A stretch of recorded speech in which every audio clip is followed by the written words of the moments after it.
ازيكم يا احلى متابعين؟ وحشتوني جدا جدا من الحلقه اللي فاتت. بس قبل ما نشوف حلقه النهارده زي لما اتعودنا هنصلي على سيدنا محمد عليه افضل الصلاه والسلام، وكمان ندوس لايك. وما تنسوش اللي لسه ما اشتركش في قناتي يشترك بسرعه ويفعل الجرس على كلمه الكل علشان الحلقه الجديده اول لما تنزل توصل لكم. ودلوقتي يلا بينا نشوف حلقه النهارده. عايده كانت قاعده في اوضتها ونار الغيره والحقد بتنهش في قلبها. كان نفسها تطلع لهم وتبوظ عليهم الليلة دي بكل الطرق، لكن قلبها كان مطمن بسبب اللي حطته ليهم في الفرش واللي عدى عليه معتصم.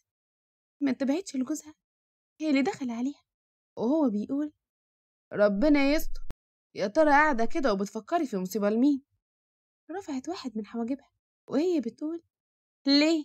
انت شايفني ايه بالظبط عشان افكر في مصايب لحد؟ ما تقولش ليه المصايب اللي بتتحدف علينا لحد عندنا وانتوا نايمين في العسل. ضيق عينيه وقعد حواجبه وهو بيقول: انت قصدك على مين؟ قامت من على السرير وقفت وهي مربعة ايديها وبعدين قالت: هي في غيرها؟ ست الحسن والجمال اللي اخوك بإذن الله هياخد فيها اكبر خازوق. انتبه لكلماتها كويس وبعدين سألها مرة تانية: انت قصدك ايه يا وليه بالكلام ده؟ قرب منها وهو بيقول: انت تعرفي حاجة ومخبيها ولا ايه؟ انطقي. قعدت تاني على السرير وتصنعت وجه الحمل الوديع وهي بتقول بتمثيل احترافي: لا يا سيدي، انا ما بحبش اتكلم على حد، دي اعراض، ربنا يستر على ولايانا. وبعدين اخاف امك ولا اخوك يقلبوا عليا ولا يقولوا عليا غيران، وبتلفق لسلفتها مصايب عشان تتخلص منها. مسكها من ايديها وهو بيزعق فيها وقال لها: ما تنطقي يا بت، احسن ما خليكي تنطقي بالعافيه. اتصنعت وقتها ملامح الحزن وبعدين قالت: اخصى عليك يا سي جلال. ماشي، انا هقولك، بس يا ريت ما تجيبش سيرتي. اول امبارح وانا رايحه الحنه كنت لسه واقفه قبلهم ب3 بيوت ولقيت الولد اللي اسمه عمار اللي ساكن فوق بيت شوقي بينط من شباك اوضتها اللي بيطل على الحاره، هو يا اخويا عمال يتلفت حواليه زي الحراميه. تفتكر بقى ده كان بيعمل ايه جوه عندهم؟ ولا إيه علاقته بالبت ليلى؟ عقب جوزها على كلامها وهو بيقول: ما هو كان ممكن بيسرق حاجه من بيتهم، ان بعض الظن اسم. بقولك ايه، اوعي تقولي كلمه هنا ولا هنا، اخويا ممكن يقلب الدنيا فوق دماغنا، ده غير اخوها حبشي ده مجنون وممكن الموضوع يوصل للدم.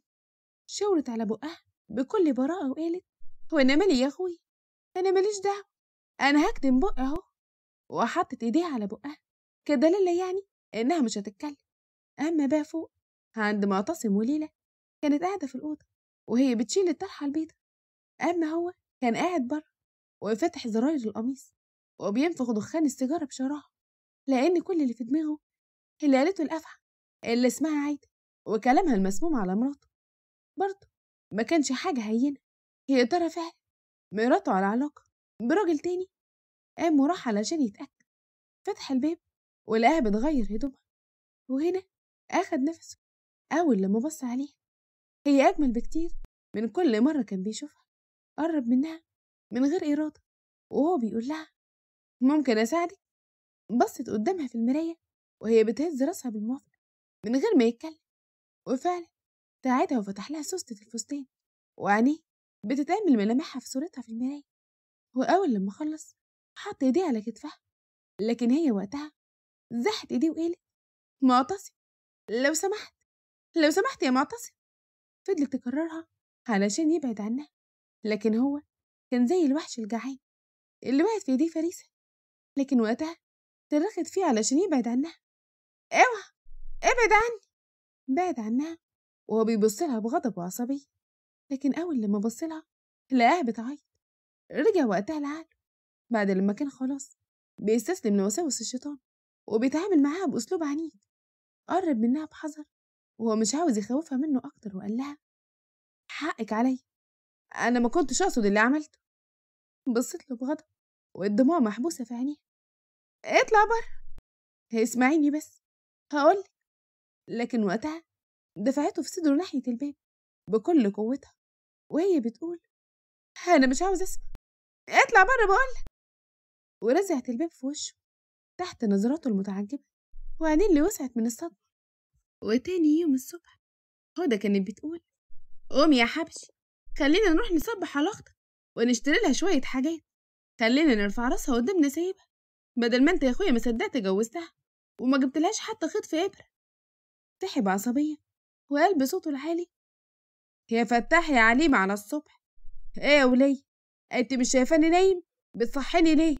وبعدين في حد يروح لعرسان على الصبح كده؟ خلاص مفيش احساس ولا دم. بصيت له بغيظ وقالت: يا راجل يا راجل بطل تتهرب بقى من اي مشوار في فلوس وهيكلفك، انت فاكرني هبله ولا مش هفهم؟ بصلها بتهديد وقال لها: طب غوري من وشي على الصبح، بدل وربنا وما اعمل لو ما اديكي علقه هخليها هي اللي تيجي تزورك ويطفي النور، بدل ما اخليكي عايشه في الضلمه طول عمرك، لما اديكي كشاف على عينيكي يعميكي وارتاح منك خالص. نفخت بضيق وغضب ومشيت وهي بتتمتم بصوت واطي: هي عادتك ولا هتشتريها؟ روح يا شيخ، اله اللي بتحوشه من ورايا وحايشه عني انا واختك وعيالك يجيلك حرام ويقشهم كلهم ويحصلك عليهم. اما عند معتصم وليلى كان نايم على الكنبه ولسه بهدومه من ساعه امبارح وما غيرهاش، لكن صحي على صوت الجرس، فتح عينيه وافتكر الخلاف البسيط اللي حصل بينهم امبارح. قام بسرعه وخبط عليها وهو بيقول: افتحي يا ليلى، جرس الباب بيرن، شكلها امي ولا يكون اخوكي ومراته، افتحي، ما ينفعش يلاقوني لسه ببدله الفرح. فتحت الباب ووسعت عينيه لما لها لابسه بيجامه حرير لونها نبيتي ومسرحه شعرها وشكلها جذاب. بصيت له وقالت وكأن مفيش حاجه حصلت: هتلاقيهم اخويا ومراته. مسكها من ايديها وسألها بحده: هو انت ناويه تطلعي لهم بالمنظر ده؟ بصت على شكلها وبعدين قالت: ماله منظري، دي بيجامه ساتين بكم وبنطلون طويل، وبعدين بقولك اخويا ومراته، يعني محدش غريب. روحي البسي عباية ولا إسدال، ولو اتكررت الحركة دي تاني هتلاقي كل اللي في الدولاب ده مرمي في الشارع. بصيت له بغيظ وبعدين قالت بضيق: هو يعني علشان شاريهم لي بفلوسك هتذلني؟ مش عاوزة منك حاجة، أنا هكلم مرات أخوي تجيب لي هدومي القديمة. بصلها وعينيه بتدق شرار وقال لها: ليلى، احذري غضبي واتقي شري وخشي واسمعي الكلام بسرعة. وفي الآخر لبست اللي هو أمرها بيه وهي متضايقة وفتحت الباب، وعبال هو ما يغير هدوم دخلت هدى بكل سعادة وهي ماسكة علبة حلويات وهي بتقول: سلام عليكم، ازيكم يا عرايس؟ ليلى بابتسامة: أهلا بحبايبي، وحشتوني. وبعدين وطت على ولاد أخوها وهي بتحضنهم وبتطبطب عليهم بحنان، وبعدين بصت ورا هدى وسألتها: ايه ده؟ أمال فين حبشي؟ ما جاش معاكوا ليه؟ ردت بابتسامة وهي بتخفي توترها والحرج اللي حاسة بيه: معلش، أخوكي مش هيقدر يجيلك النهاردة، أصله يا عيني من ساعة الفرح امبارح وهو مصدع وتعبان وما قامش من النوم لحد دلوقتي من وقت ما روحنا. شفتي؟ نسيت، خدي شيلي الحلويات دي في التلاجة وابقوا كلوا منها بعد الفطار. وقتها ليلى فهمت إن هي بتشتتها عن الإجابة عشان تداري على جوزها البخيل اللي خايف يجي الأخت ويبارك لها أو حتى يهنيها، وإنه لازم وقتها يديها فلوس، يعني كنوع من أنواع المباركة. ماشي، ربنا يشفيه، ادخلي اقعدي وعبال ما اجيب حاجه للعيال. دخلت ليلى وحضرت عصير وقطع حلويات وحطتها قدام الصغيرين. قربت هدى منها وهي بتسألها بصوت واطي: هاي، طمنيني، عملت ايه؟ بصت ليلى بعدم فهمي وقالت: عملت ايه في ايه؟ ضربتها في كتفها بضحك وهي بتقول: الله، ما انت عارفه يا بنت قصدي ايه. فهمت ليلى وقتها اللي تقصده مرات اخوها ورجعت شعرها لورا وهي بتقول: ما حصلش حاجه. فتحت بقها وهي بتشهق وبتقول: هي انت هبله يا ليلى؟ ده انا فاكره اول لما دخلنا انا واخوكي من باب الشقه يا دوب وعبال ما وصلنا لاوضه النوم كان حصل اللي حصل، هو انت تقولي لي ما حصلش حاجه؟ قامت ليلى وهي بتتهرب من نظرات هدى وبعدين قالت: لو سمحتي يا هدى، دي حاجه خاصه بيا انا، انت واخويا كنتم عارفين بعض وبتحبوا بعض قبل ما تتجوزوا ب5 سنين، لكن انا يا دوب لسه عارفه جوزي من اسبوع ولازم اتعود عليه الاول. وقتها خرج معتصم من الأوضة وهو لابس قميص وبنطلون وكان شديد الوسامة. لأول مرة ليلى تركز في ملامحه، ما كانتش مصدقة إن ده اللي كان معاها من أسبوع. يا أهلا وسهلا، البيت نور. ردت هدى بابتسامة وقالت: ده نوركم يا أستاذ معتصم، وألف مبروك عليك أنت وليلى، وربنا يرزقكم بالذرية الصالحة. ردت بتوتر وابتسامة بسيطة. تعبان من امبارح وما قدرش يقوم من النوم، بعد الفطار أكيد هتلاقيه جايلكم إن شاء الله. قامت ومسكت ولادها وقالت: فوتكم بعافية بقى. ليلى بصت لها باستغراب: ايه ده؟ انت لحقتي تقعدي؟ انت رايحة فين؟ لا، انا جيت اطمن عليكم والحمد لله اطمنت، هبقى اجيلكم وقت تاني بإذن الله. مشيت هدى وقامت ليلى وشلت الصينية دخلتها للمطبخ، لكن وقتها لقيته وراها: تحبي تاكل ايه على الفطار؟ رد عليها، لكن كان باين من نبرته انه مش عاوز يتكلم معاها. لما يجي وقت الفطار هبقى اتصرف انا. بصيت له وقالت: انت زعلان مني عشان امبارح؟ نفخ بضيق وقال لها: ليلى، واضح جدا انك لسه ما تعرفيش يعني ايه جواز ولا اي حاجه، وشكلي هاخد وقت وعبال ما تتعودي عليا، بس يا ريت بسرعه عشان انا مش من نوع الصبور، وخدي بالك. بلعت ريها وبصيت له بتوتر وقالت: هو انا مش ذنبي انك اتجوزتني بعد اسبوع من معرفتنا ببعض، يعني انا ملحقتش اعرفك؟ رفع حواجبه بضيق وقال لها: ودي مش حجه ولا مبرر كافي لمعاملتك الجافه ليا امبارح. طيب هو المطلوب مني؟ قرب منها وقال لها: المطلوب منك تسيبي لي نفسك، وانا هعلمك كل حاجه على ايديا. بصيت له وما ردتش عليه، لكن وقتها قاطعهم صوت مزعج وهو بيقول: صباحيه مباركه يا عرسان. لفوا الاتنين، فبصلها معتصم بغضب وقال لها: انت ازاي دخلتي هنا؟ عايده لوت بقها ورفعت قدام عينيه مفتاح الشقه وهي بتقول: دخلت بمفتاح خالتي نفيسه، وهي اللي قالت لي اطلع لكم، يمكن تكونوا محتاجين حاجه، واقول لكم تحبوا تاكلوا ايه على الفطار، وطلعت افتكرتكم نايمين، بس واضح كده ان شكلكم صاحيين من بدري. غريبه، اول مره اشوف عرسان يبقوا صاحيين من صباحيه ربنا. الظاهر كده ان الليله ما كانتش ظريفه. بصلها بنظره خلتها ترجع لورا علشان ما يصيرش شكوك ليلى، وحاول يهدي نفسه وهو بيقول لمرات اخوه: اعمل ايه؟ اصل ليلى حبيبتي وحشاني ومش طايق النوم يبعدها عني، صح يا ليلى؟ ابتسمت هي كمان وقالت: صح يا حبيبي. وقتها وش عايدة بان على الضيق، وبعدين قالت: ما بالراحة على نفسكم يا عرايس، ده احنا حتى في نهار رمضان، ولا تكونوا فاطرين.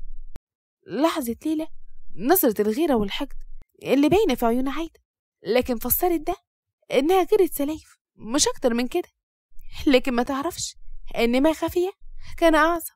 وبعد الفطار كان قاعد قدام التلفزيون وهو بيتفرج على ماتش كورة بين فريقين مشهورين، وكان كل تركيزه على اللعب. اما هي كانت قاعدة على الانترنت على الموبايل، وفجأة رن التليفون.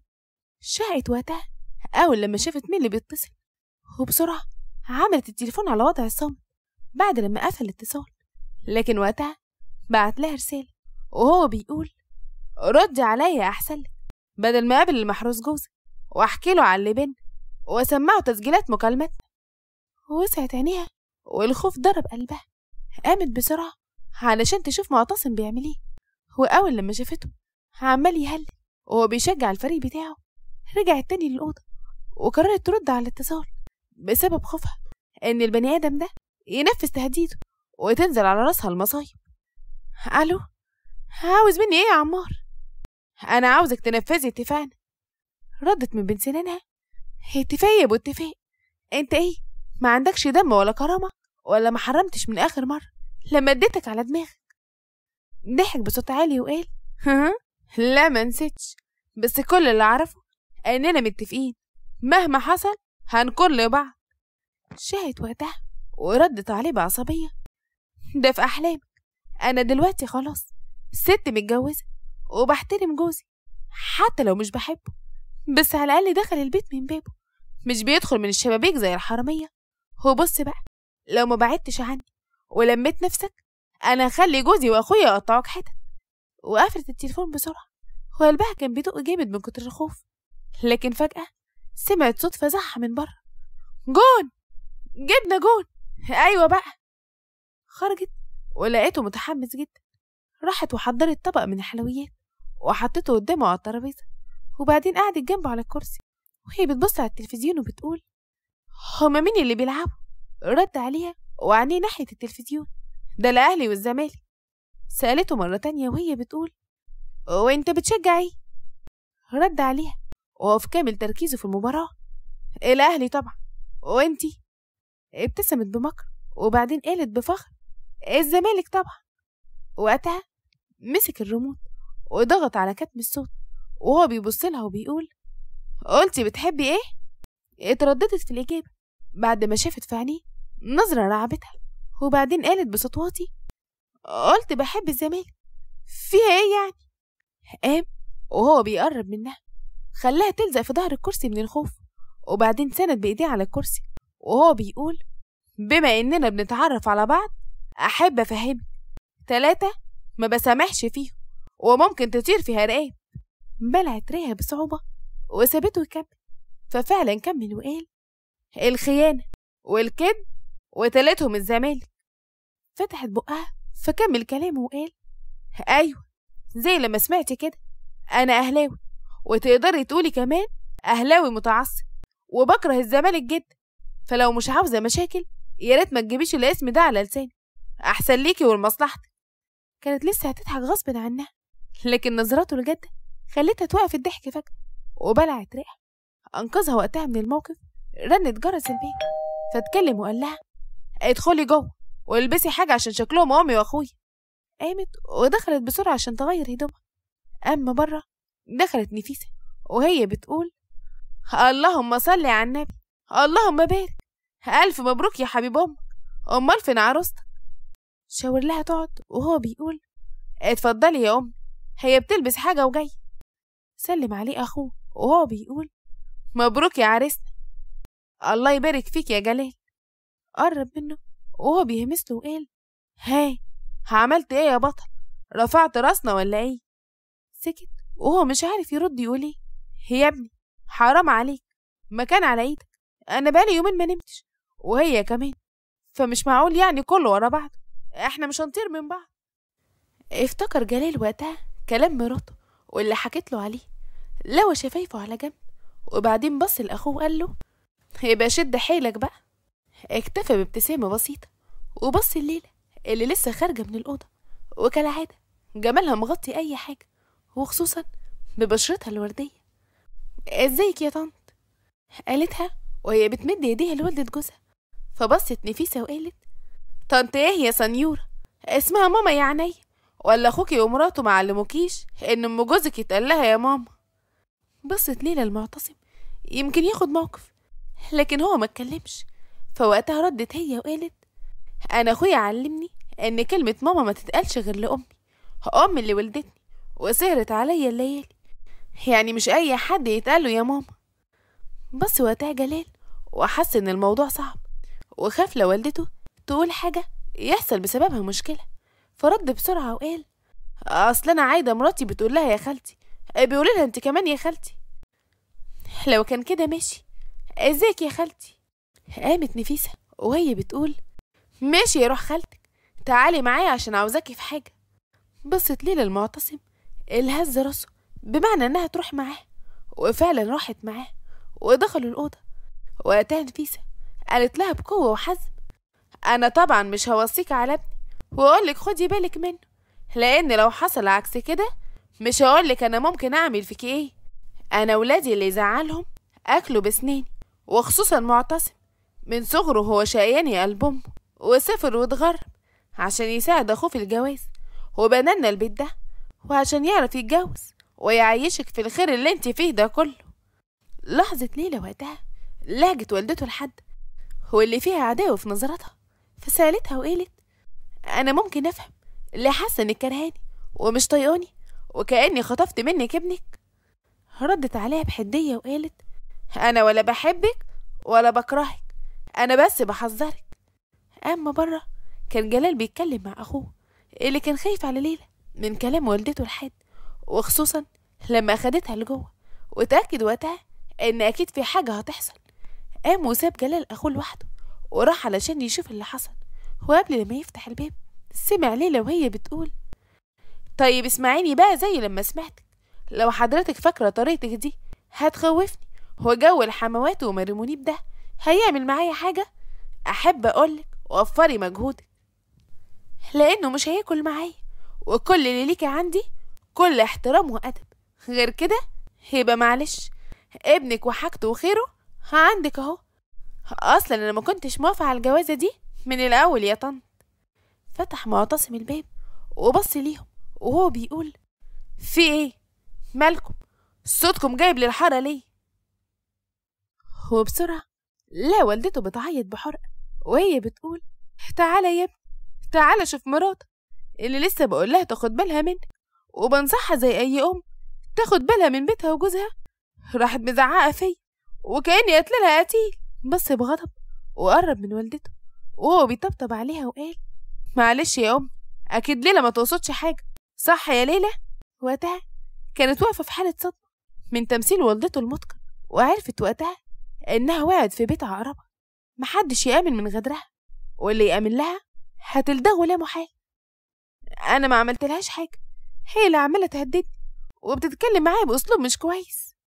وقتها معتصم زعق فيها بأوامر وعينيه باين عليها الشر: ليلى اعتذر لأمي حالا. بصت ليلى والغضب باين في عينيها، وبعدين ردت برفض تام وقالت: أنا مش هعتذر، خلاص يا ابني، هي زي بنتي برضو اللي ما خلفتهاش. لكن وقتها اتكلم بصوت فزعهم، والأول مرة ليلى تشوفه في الحالة دي. هتعتذر غصب عنها، خلاص يا ابني، اسر الشر.